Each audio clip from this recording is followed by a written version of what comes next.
Police বাধা দেবে, আমাদের গ্রেপ্তার করুক, সমস্যা নেই। আমরা গুলি খাই, আবার সমস্যা নেই, আমরা তো গুলি খাচ্ছি, কিন্তু সেই জায়গা থেকে আমরা আমাদের দাবি পূরণ না হওয়া পর্যন্ত, আমাদের 9 দফা দাবি পূরণ না হওয়া পর্যন্ত এবং আমাদের যে শহীদ হয়েছেন তাদের বিচার না হওয়া পর্যন্ত আমরা এই রাজপথ ছাড়ব না।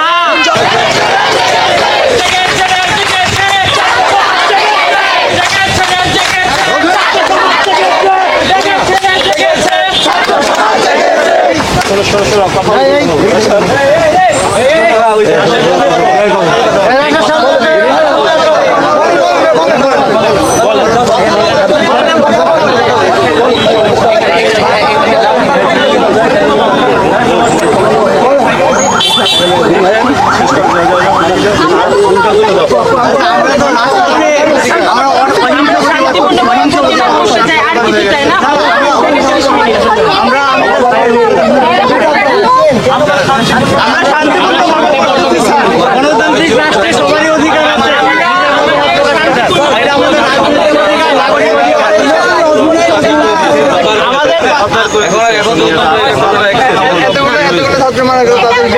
সেটা করবে, সেটা তো গভর্নমেন্ট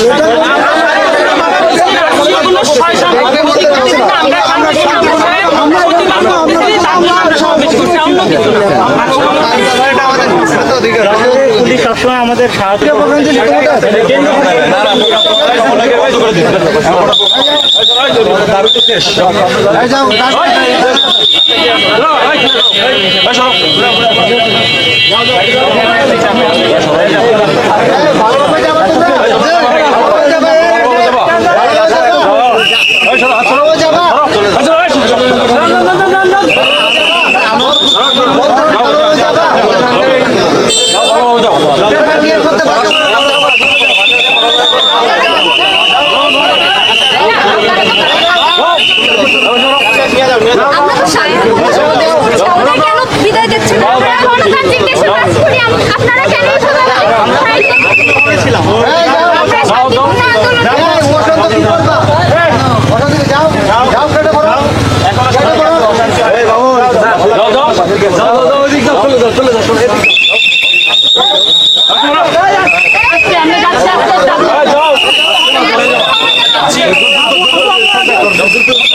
খুবই ওপেন সিক্রেট ব্যাপার যে তাদের জোরপূর্বক হয়তো করানো হয়েছে এবং আমরা সবাই সেটা বুঝতে পারছি, ছাত্র সমাজ সেটা বুঝতে পারছি এবং বুঝতে পারছি দেখে কিন্তু আমরা রাজপথে আবার রাজপথে চলে আসছি। তো হ্যাঁ, আর যশোরে, শুধু যশোরে না, সারা বাংলাদেশে প্রত্যেকটা ইউনিটেই হয়েছে, বিশ্ববিদ্যালয়গুলোতে হয়েছে, উপজেলা পর্যায় পর্যন্ত হয়েছে এই ব্যাপারগুলো। আমরা এটা সরকারের পক্ষ থেকে তাদের আদেশ ছিল এবং সেই অনুযায়ী তারা কাজ করেছে, কিন্তু আসলে সমন্বয়ক তো আর সবাই না, এখন আমরা সবাই সমন্বয়ক। পুলিশি বাধার প্রাপ্ত হয়েছি এটা আসলে অনুমেয় ছিল, কারণ সারা বাংলাদেশে এইভাবে ধরপাকড় চলছে, এরকম দমন নিপীড়নের মাধ্যমে ছাত্রদের দমিয়ে রাখার চেষ্টা করা হচ্ছে, কিন্তু ইতিহাস বলে ছাত্ররা কখনো এই দমন পীড়নের ভয় পায় না। আপনারা গুলি দিয়ে, রক্ত দিয়ে যাই করেন না কেন, আমরা ছাত্রদের আটকে রাখতে কখনোই পারবেন না এবং আমাদের এই ধারাবাহিকভাবে এই আন্দোলন কর্মসূচি চলতেই থাকবে। কতদিন পুলিশ বাধা দেবে, আমাদের গ্রেপ্তার করুক, সমস্যা নেই। আমরা গুলি খাই, আবার সমস্যা নেই, আমরা তো গুলি খাচ্ছি, কিন্তু সেই জায়গা থেকে আমরা আমাদের দাবি পূরণ না হওয়া পর্যন্ত, আমাদের 9 দফা দাবি পূরণ না হওয়া পর্যন্ত এবং আমাদের যে শহীদ হয়েছেন তাদের বিচার না হওয়া পর্যন্ত আমরা এই রাজপথ ছাড়ব না। যশোরে পুলিশের বাধা উপেক্ষা করে বিক্ষোভ মিছিল করেছে সাধারণ শিক্ষার্থীরা। এ সময় শিক্ষার্থীদের উপর লাঠিচার্জ করার অভিযোগ উঠেছে পুলিশের বিরুদ্ধে। এরপর সেখান থেকে অন্তত 6 শিক্ষার্থীকে আটক করা হয় বলে জানা যায়। 9 দফা দাবি আদায়ের লক্ষ্যে মার্চ ফর জাস্টিস কর্মসূচি পালনের সময় পুলিশ সুপারের কার্যালয়ের সামনে এই লাঠিচার্জের ঘটনা ঘটে।